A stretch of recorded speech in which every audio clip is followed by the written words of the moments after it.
So hello everyone, welcome to the channel. और आज हमारा चैप्टर 3 हम स्टार्ट करेंगे जिसका नाम है financial inclusion and banking ombudsman के बारे में हम पढ़ेंगे। इस चैप्टर में हम जानेंगे कि बैंकिंग सर्विसेज को देश के हर व्यक्ति तक कैसे पहुंचाया जाता है। No frill account, BSBDA, PMJDY and small account में क्या डिफरेंस होता है। ओके, स्मॉल अकाउंट में क्या डिफरेंस होता है और साथ में बैंकिंग ओम्बड्समैन कस्टमर की कंप्लेंट कैसे सॉल्व करता है और बैंकिंग सेक्टर में कौन कौन से इम्पॉर्टेंट रिस्क होते हैं, इन सब के बारे में हम पढ़ेंगे। ठीक है, ये सारे जितनी भी टर्म्स हैं इसको हम प्रॉपर कंप्लीट करते हुए चलेंगे। और मैं प्रे करता हूँ कि इसके पहले के जो चैप्टर्स आपने पढ़े होंगे आपको बहुत अच्छे से पसंद आए होंगे। और कोई भी चीज़ आपको समझ में नहीं आती है तो आप सिर्फ कमेंट सेक्शन आप ही के लिए आप उसमें बता देना क्या चीज़ जो समझ में नहीं है उसको हम कंप्लीट कर लेंगे। बाकी ये चैप्टर डेडिकेटेड आपको पता है कि बैंक एग्जाम्स, इंश्योरेंस एग्जाम्स के लिए बहुत इंपॉर्टेंट होता है। तो चलिए ठीक है, फिर चैप्टर 3 हम स्टार्ट करते हैं यहाँ से। ओके, स्क्रीनशॉट लेते रखना। PDF चाहिए तो मुझे बता देना, मैं डाल दूंगा, मतलब नीचे डिस्क्रिप्शन में कहीं पे जहाँ पर भी PDF डलती है वहाँ मैं उसको बढ़िया तरीके से डाल दूंगा। ठीक है, पढ़ लेना। स्टार्ट करते हैं। Okay, no frill account November 2005। It is a zero balance account, no other facilities are available. देखो, इसका मतलब है कि नो फ्रिल अकाउंट एक ज़ीरो बैलेंस अकाउंट था। इस अकाउंट में कस्टमर को मिनिमम बैलेंस मेंटेन करने की ज़रूरत नहीं होती थी। अगर अकाउंट में ₹0 भी हों तब भी अकाउंट चलता रहता है। लेकिन इस अकाउंट में सिर्फ बेसिक बैंकिंग फैसिलिटी मिलती है। क्या क्या बैंकिंग फैसिलिटी मिलेगी आपको? लाइक ATM, चेकबुक या दूसरी एक्स्ट्रा फैसिलिटीज़ या तो नहीं होती या फिर बहुत लिमिटेड होती है। ठीक है, और मैंने ATM लिखा था, बेसिक फैसिलिटी से इसको लिंक मत करना। बेसिक फैसिलिटीज़ जो मैंने बोला था वो ये था कि सिर्फ लाइक बैंकिंग बेसिक फैसिलिटी जो होती है वो मिलती है आपको ATM और चेकबुक। ठीक है, ATM, चेकबुक और या और भी जो एक्स्ट्रा फैसिलिटीज़ होती है वो या तो होती नहीं है या फिर होती भी है तो बहुत लिमिटेड होती है, ये बात याद रखना। इसलिए इसका नाम क्या रखा गया था? नो फ्रिल रखा गया था। ठीक है, यानी बिना एक्स्ट्रा फैसिलिटीज़ वाला अकाउंट।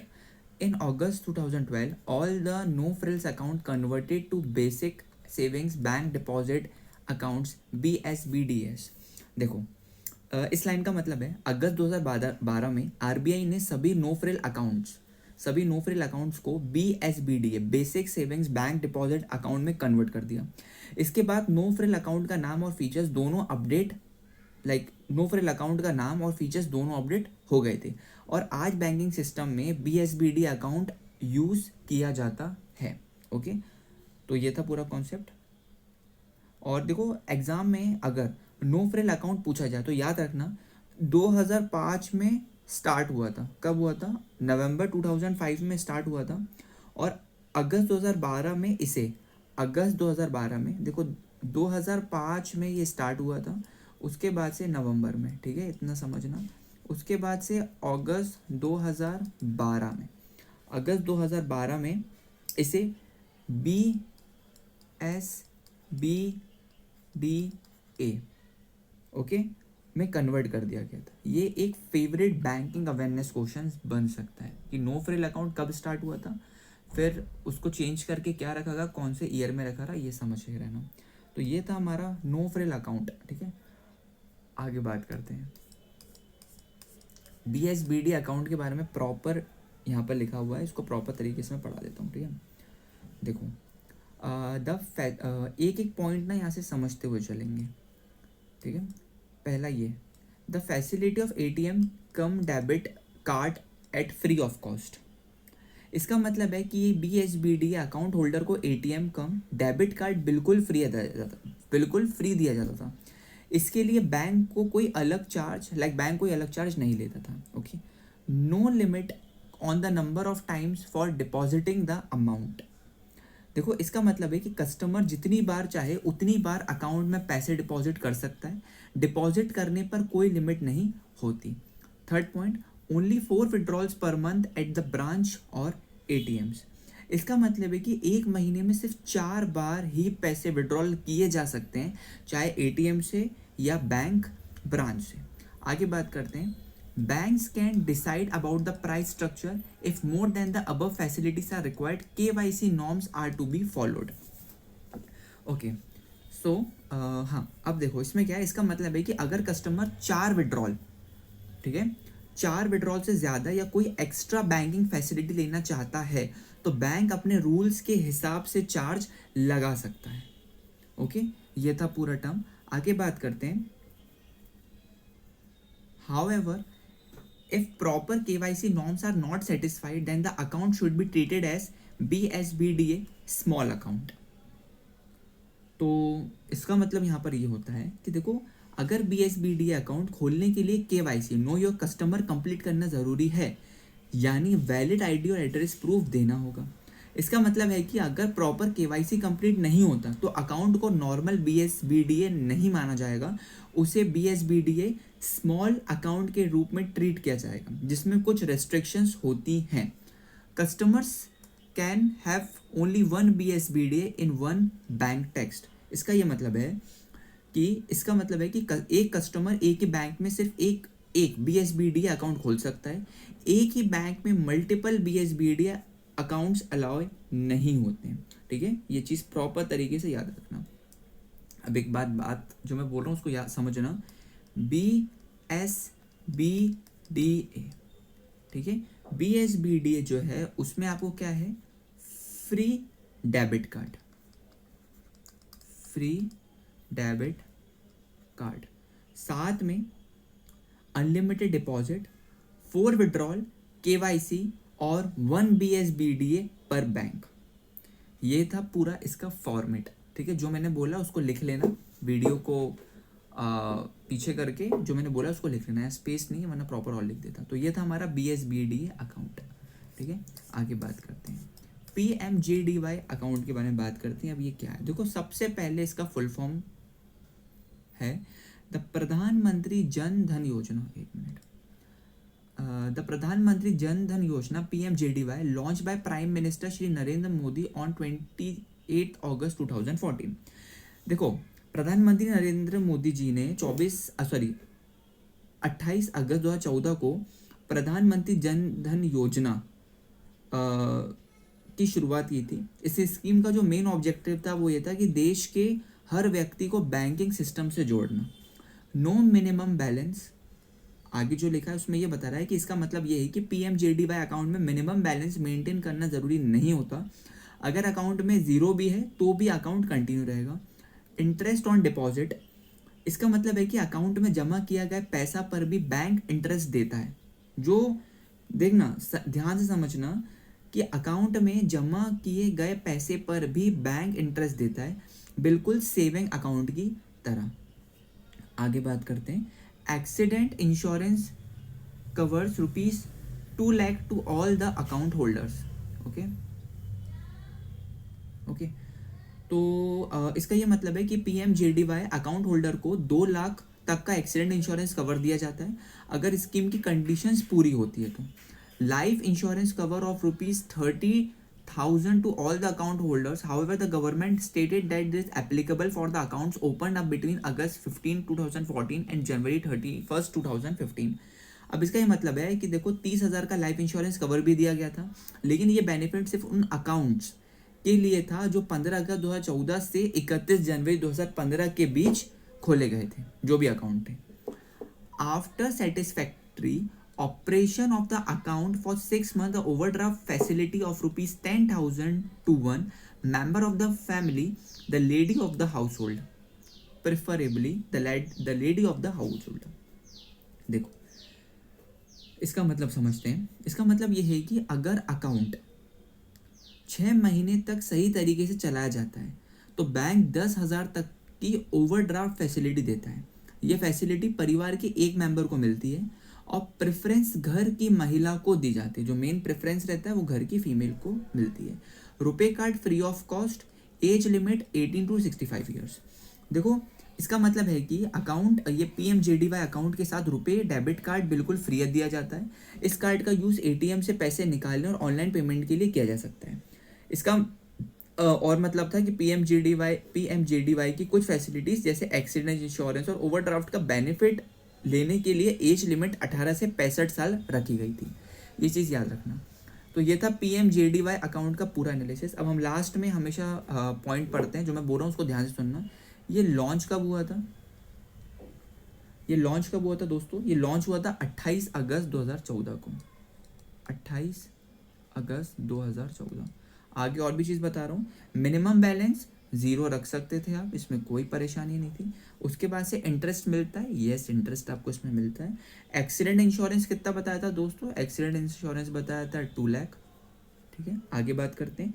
ओवरड्राफ्ट कितना था? 10,000 हर 6 महीने में, मतलब सॉरी आफ्टर 6 महीने में, आफ्टर 6 महीने बाद 6 महीने तक आप अच्छा खासा बैलेंस मेंटेन करते हो तो 10,000 का ओवरड्राफ्ट फैसिलिटी था। ये किसको मिलेगा? घर की, मतलब प्रेफरेंस किसके लिए रखा गया था?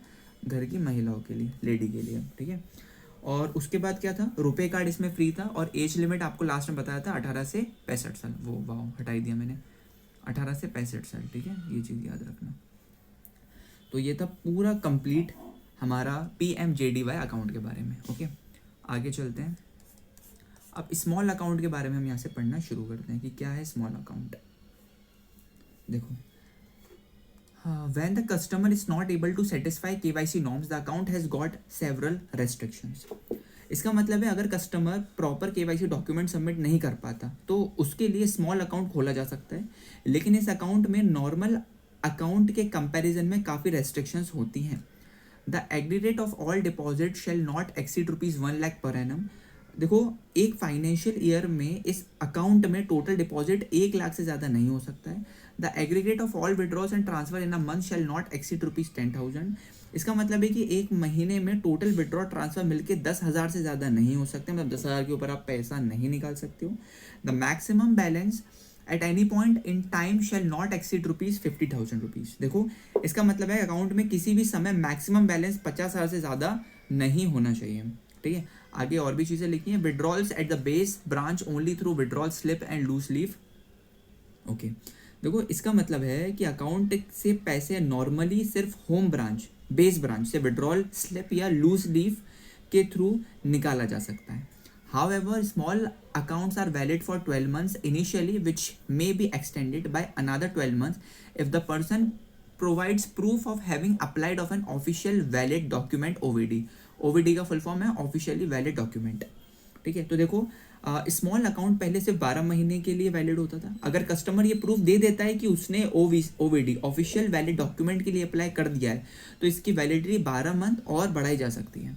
लास्ट में, foreign remittance can not be credited to small accounts without completion of normal KYC formalities. इसका मतलब है कि जब तक प्रॉपर KYC कंप्लीट नहीं होता तब तक फॉरेन से आने वाला पैसा, फॉरेन रेमिटेंस स्मॉल अमाउंट में क्रेडिट नहीं किया जा सकता। ओके, लास्ट पे आते हैं। Small accounts can only be open at CBS linked branches of banks और at such branches where it is possible to manually monitor the fulfilment of the conditions. देखो, आखिरी में हम एक चीज़ समझते हैं कि इसका ये मतलब बता रहा है कि स्मॉल अकाउंट सिर्फ उन्हीं बैंक ब्रांचेस में खोला जा सकता है जो CBS कोर बैंकिंग सॉल्यूशन से लिंक्ड हो, या जहां बैंक इन सभी कंडीशंस को प्रॉपरली मॉनिटर कर रहा हो, देख रेख कर रहा हो।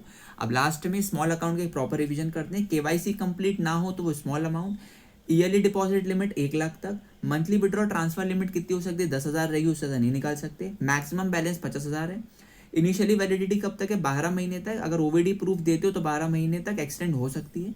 फॉरेन रेमिटेंस के लिए अलाउड नहीं है जब तक KYC कंप्लीट ना हो, सिर्फ CBS लिंक्ड ब्रांचेस में ओपन किया जा सकता है। Wow, great. चलो ठीक है, अब आगे बढ़ते हैं। अब आ गए बैंकिंग ऑम्बड्समैन पे। ये कुछ ऑम्बड्समैन भी कहते हैं, ऑम्बड्समैन भी कहते हैं, अपने अकॉर्डिंग देख लेना, बट मैं तो इसको ऑम्बड्समैन पढ़ता हूँ, बैंकिंग ऑम्बड्समैन। ठीक है, तो इसको प्रॉपर तरीके से डिटेल करते हैं। इसकी 2 स्लाइड्स हैं, मे बी जब मैं बना रहा था PPT। हाँ, एक तो हाउ टू कंप्लेन वाली, एक ऊपर पूरा लिखा हुआ, तो 2 स्लाइड हैं इसकी। थोड़ा ज़्यादा इसका था अपने पास डेटा। तो बैंकिंग ऑम्बड्समैन हम यहाँ से पढ़ते हैं यार। ओके ओके, ठीक है, अब स्टार्ट करते हैं। A senior official appointed by RBI to redress customer complaints against deficiency in certain banking services. देखो इसका मतलब है कि बैंकिंग ऑम्बड्समैन आरबीआई द्वारा अपॉइंट किया गया एक सीनियर ऑफिसर होता है। इसका काम बैंक की सर्विसेज से जुड़ी कस्टमर कंप्लेंट्स को सॉल्व करना होता है। ठीक है, ये आप समझ गए होंगे, आपको यहाँ पिक्चर दिख रही होगी उसमें और समझ में आ रहा हो तो बड़ी अच्छी बात है। Under section 35A of the banking regulation act 1949, इसका मतलब है कि बैंकिंग ऑम्बड्समैन स्कीम को बैंकिंग रेगुलेशन एक्ट 1949 के सेक्शन 31A के तहत शुरू किया गया था। The banking ombudsman scheme was first introduce इन 1995। इसका मतलब है कि बैंकिंग ऑम्बड्समैन स्कीम पहली बार 1995 वाओ 1995 में लॉन्च किया गया था, 1995 में लॉन्च की गई थी। ठीक है, फर्स्ट टाइम ये। आगे बात करते हैं, the current scheme the RBIOS 2021 become operative on November 12, 2021 integrating the 2006 schemes and others. देखो इसका क्या मतलब है, एक मिनट, हाँ इसका ये मतलब है कि 12 नवंबर 2021 ने RBIOS 2021 reserve bank integrated ombudsman scheme लागू की। इसमें पुरानी ऑम्बड्समैन स्कीम को मिलाकर एक ही स्कीम बना दिया गया था। ठीक है, officers of the RBI ombudsman function from 22 locations but the scheme is now जुडिक्शन neutral. One nation, one ombudsman approach, meaning a complainant can file from anywhere to a centralized processing center. Okay देखो इसका मतलब है कि RBI ने ombudsman office 22 जगह पर हैं, लेकिन अब one nation one ombudsman system है, यानी आप इंडिया के किसी भी स्टेट से कंप्लेंट फाइल कर सकते हैं, लोकेशन मैटर नहीं करती है। आगे बात करते हैं, the coverage has been expanded in the current scheme to include many non banking financial companies and credit information companies as well as non scheduled primary urban. पता है इसको कुछ शेड्यूल पढ़ते हैं या स्केड्यूल पढ़ते हैं, वैसे स्केड्यूल सही होता है ये, है ना, नॉन शेड्यूल वैसे स्केड्यूल सुना है मैंने तो, प्राइमरी अर्बन। ठीक है, अब इसका क्या मतलब होता है, इसका प्रॉपर मतलब समझाता हूँ मैं आपको। देखो अब सिर्फ बैंक्स ही नहीं बल्कि NBFCs क्रेडिट इंफॉर्मेशन कंपनीज और कुछ अर्बन कोऑपरेटिव बैंक्स भी इस स्कीम के अंडर आ गए। ओके आगे बात करते हैं, state and central cooperative banks are also been included under the ambit from November 1, 2025। तो 1 नवंबर 2025 से स्टेट कोऑपरेटिव बैंक्स और सेंट्रल कोऑपरेटिव बैंक्स को भी इस स्कीम में इंक्लूड कर दिया गया है। Customers can complaint about non payment और inordinate delay in payments of cheques, drafts, bill etcetera. अगर चेक क्लियर नहीं हो रहा है, ड्राफ्ट का पेमेंट डिले हो रहा है या बैंक किसी पेमेंट में अननेसेसरी डिले कर रहा है तो कस्टमर कंप्लेंट कर सकता है। Also RBI has later included the facility for net banking, digital transaction, mobile banking, debit card, credit card, ATM related etcetera.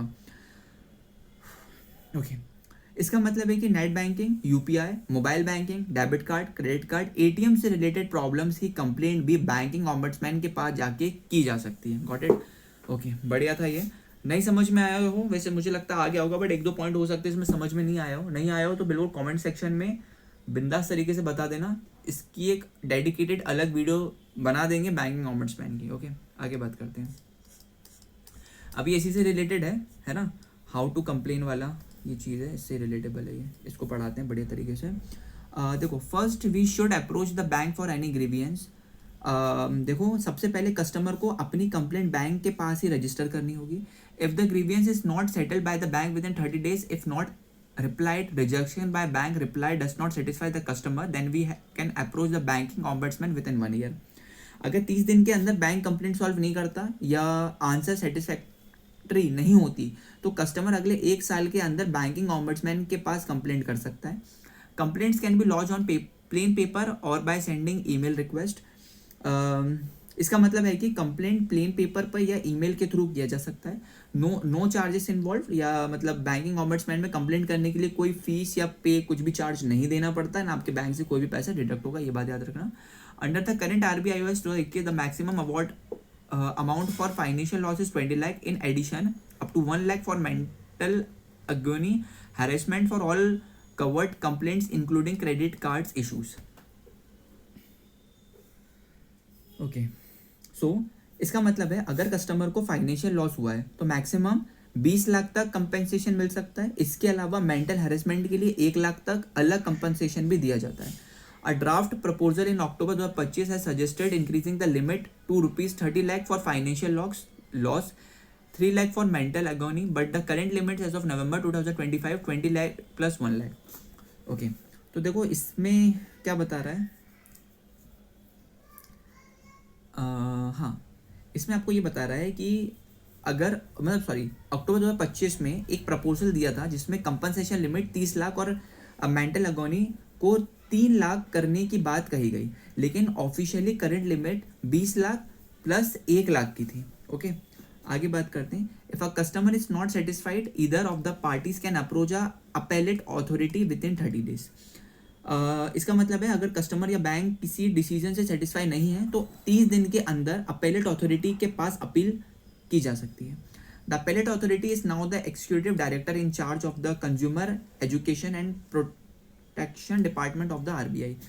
देखो इसका मतलब है कि अपेलेट अथॉरिटी आरबीआई के consumer education and protection department के एग्जीक्यूटिव डायरेक्टर होते हैं। तो ये था पूरा टॉपिक। अब बात करते हैं हम इसके इसको फटाक से इसका एग्जाम रिवीजन करते हैं। फर्स्ट स्कीम कब आई थी भाइयों? फर्स्ट स्कीम आई थी 1995। ये ऊपर से है ना, याद रखना। अरे यार, ये यहाँ से स्टार्ट हुई है, ठीक है, ये वाला पॉइंट 1995 से। आगे और पढ़ाता हूँ। करंट स्कीम क्या है? आरबीआई 2021 12 नवंबर 2021 से ये लागू है। वन नेशन वन ऑम्बड्समैन को याद रखना। कंप्लेंट के लिए पहले बैंक जाओ, 30 दिन तक का वेट करो, और 30 दिन के अंदर, ये लिखा हुआ था, ये वाला पॉइंट है ना, 30 दिन तक का वेट करो, नहीं होता फिर ओम्बड्समैन में एफआईआर करो। कंप्लेंट फीस क्या है? 0 1 रुपये नहीं लगते। फाइनेंशियल कंपेंसेशन 20 लाख का है और 1 लाख का मेंटल अगोनी वाला है। अपील 30 दिन तक है। अपेलेट अथॉरिटी के लिए आपको executive director consumer education and protection department RBI कहलाती है, जो इसकी अथॉरिटी है, ठीक है। आगे बात करते हैं। देखो मैं मानता हूँ ये वाला देखो पढ़ने का मतलब नहीं है, इसको इग्नोर ही करना, बट थोड़ा बहुत याद रखना कि 30 दिन तक का क्या रहता है, कितना पैसा मिलता है, 20 लाख, ये सारी चीज़ें इससे इंपॉर्टेंट होती है। पूरा पढ़ना ज़रूरी नहीं होता, बट देखो पढ़ाना तो पड़ेगा ना यार, कभी भी कहाँ से क्या पूछ लें आप प्रिडिक्ट नहीं कर सकते हो। मैं ये समझा सकता हूँ कि हो सकता है आपको इसमें जो मैं पढ़ा रहा हूँ उसका प्रॉपर 100% समझ में ना आए, बट मेरा यही मानना है जितना समझ में आ रहा है उतना समझो। इसका बढ़िया स्क्रीनशॉट लो या पीडीएफ मैं आपको दे दूंगा, आप उससे पीडीएफ से पढ़ लो बढ़िया तरीके से, है ना। और इसका प्रॉपर एनालिसिस या खुद घर पे बैठ के पढ़ते रहो तो और भी बढ़िया रहेगा, क्योंकि जितना मैं पढ़ा रहा हूँ वो तो हेल्प करेगा ही, साथ में अपने अकॉर्डिंग भी पढ़ते रहो, ठीक है। अब देखो ज़्यादा टाइम वेस्ट ना करते हुए हम आ गए हैं types of risk in banking के बारे में। देखो फटाफट पढ़ाता हुआ चलूँगा, ठीक है, ज़्यादा टाइम वेस्ट नहीं करेंगे। फाइनेंशियल रिस्क के बारे में बता देता हूँ, ये आप पढ़ते हुए चलना, मैं आपको सिर्फ पॉइंट कवर करते हुए चल रहा हूँ। तो पहला होगा हमारा फाइनेंशियल रिस्क, ठीक है। ये इसका जो पॉइंट है पोटेंशियल रिस्क तक पढ़ लेना, बाकी मैं आपको प्रॉपर एक्सप्लेन करता हुआ चलता हूँ, क्योंकि ज़्यादा टाइम वेस्ट नहीं करते अपन, क्योंकि इसमें बहुत ज़्यादा पॉइंट्स हैं। देखो फाइनेंशियल रिस्क, जब बैंक अपने डेली बिजनेस ट्रांजेक्शन्स करता है तब उसमें फाइनेंशियल लॉस होने का रिस्क रहता है, तो रिस्क को फाइनेंशियल रिस्क कहा जाता है। ये आपको समझ में आ गया होगा। बैंक ने किसी कंपनी को लोन दिया और उसमें लॉस हो गया तो उसको हम क्या बोलेंगे? Financial risk. अब बात करते हैं सेकंड पॉइंट की, जिसमें आता है मार्केट रिस्क। ये प्रॉपर लिखा हुआ है, इसको पढ़ लो। चलो पढ़ाई देता हूँ यार। Market is a type of risk in which losses in on और off balance sheet positions arising from movement in market prices. Market risk is the most prominent for bank present in investment banking. तो इसका ये मतलब हुआ कि market में price, share, bond या investment की वैल्यू बढ़ाने से बैंक को जो लॉस होता है उसे मार्केट रिस्क कहते हैं, ठीक है। शेयर मार्केट गिर गया और बैंक का इन्वेस्टमेंट की वैल्यू कम हो गई तो इसे हम क्या बोलेंगे? मार्केट रिस्क बोलेंगे, ठीक है। आगे बढ़ते हैं। अब यहाँ से थोड़ा सा ना ध्यान से पढ़ना, जगह नहीं थी प्रॉपर लिखने के लिए। अब हम पढ़ेंगे थर्ड पॉइंट जो है हमारा क्रेडिट रिस्क। क्रेडिट रिस्क के बाद हम पढ़ेंगे फोर्थ पॉइंट हमारा होने वाला है इंटरेस्ट रेट रिस्क के बारे में। यहाँ पर पॉइंट्स मेंशन कर देता हूँ। फिर आपका फिफ्थ पे आएगा लिक्विडिटी रिस्क आएगा, ठीक है। फिर उसके बाद से कैपिटल रिस्क भी था एक, शायद नीचे है, कैपिटल रिस्क शायद छूट गया क्या? हाँ कैपिटल रिस्क है, ऑपरेशनल रिस्क ऊपर था, सॉरी। हाँ तो ये तीनों चीज़ बताता हूँ। देखो credit risk, interest rate risk और लिक्विडिटी रिस्क, ठीक है। देखो सबसे पहले बताता हूँ क्रेडिट रिस्क के बारे में। देखो जब बोरोअर लोन को पैसा या ईएमआई टाइम पर वापस नहीं करता या डिफ़ॉल्ट कर देता है तो बैंक को क्रेडिट रिस्क होता है। कस्टमर ने 10 लाख का लोन लिया और रिपे नहीं किया, ये क्या कहलाएगा? क्रेडिट रिस्क कहलाएगा। आगे बात करते हैं इंटरेस्ट रेट रिस्क के बारे में। प्रॉपर पॉइंट लिखे हुए इसको पढ़ लेना, बट आपको फटाफट एक्सप्लेन कर देता हूँ।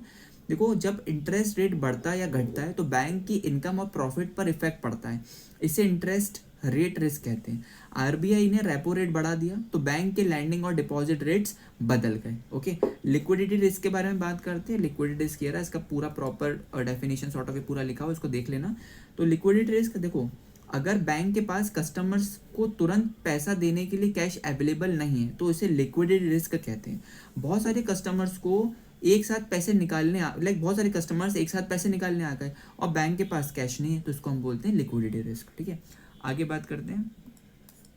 हाँ, इसके बाद हम पढ़ेंगे, ख़त्म ही होने वाला, ज़्यादा नहीं है दोस्तों, थोड़ा सा साथ बनाए रखो।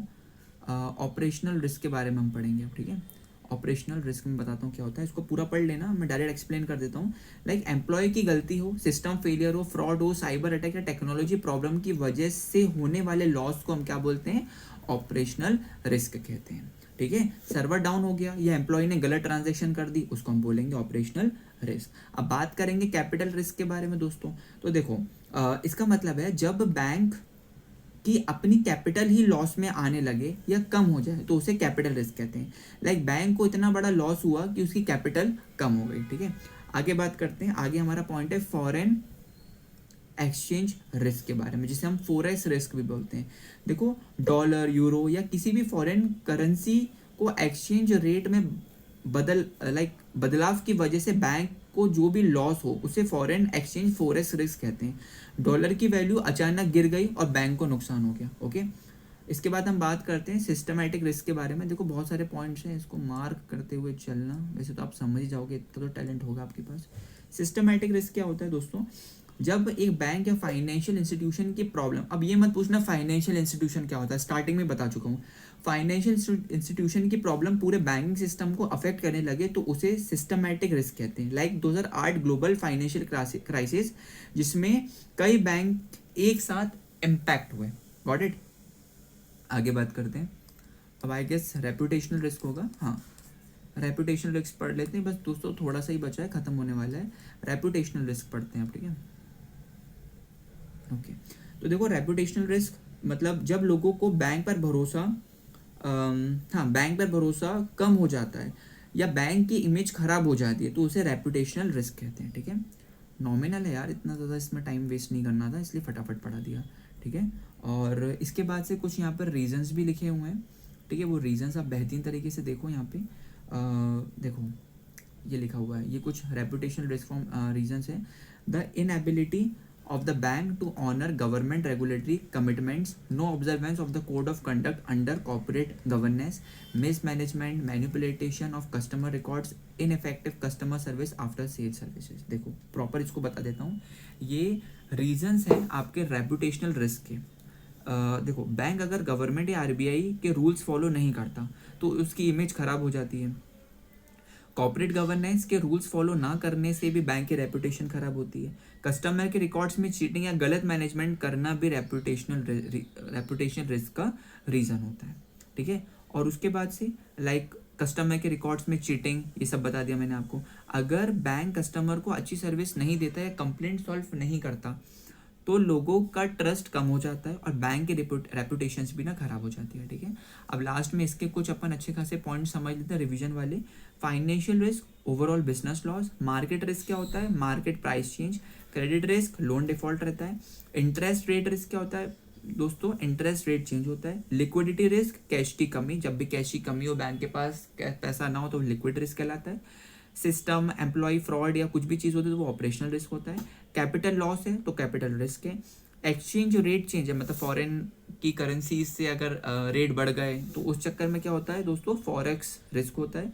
पुअर फाइनेंशियल सिस्टम अगर होता है बैंक का तो सिस्टमैटिक रिस्क होता है। बैंक की इमेज किसी भी पर्टिकुलर आइडेंटिटी या किसी के चक्कर में खराब होती है तो उसको हम रेपुटेशन रिस्क कहते हैं। ओके ओके, बढ़िया। अब उसके बाद ओके देखो चैप्टर 3 में हमने financial institution, no frill account, BSBDA और सॉरी एक मिनट देख लेता हूँ, हाँ PMJDY, small account, banking ombudsman, types of risk in banking के सारे इंपॉर्टेंट कॉन्सेप्ट्स को डिटेल में समझा है।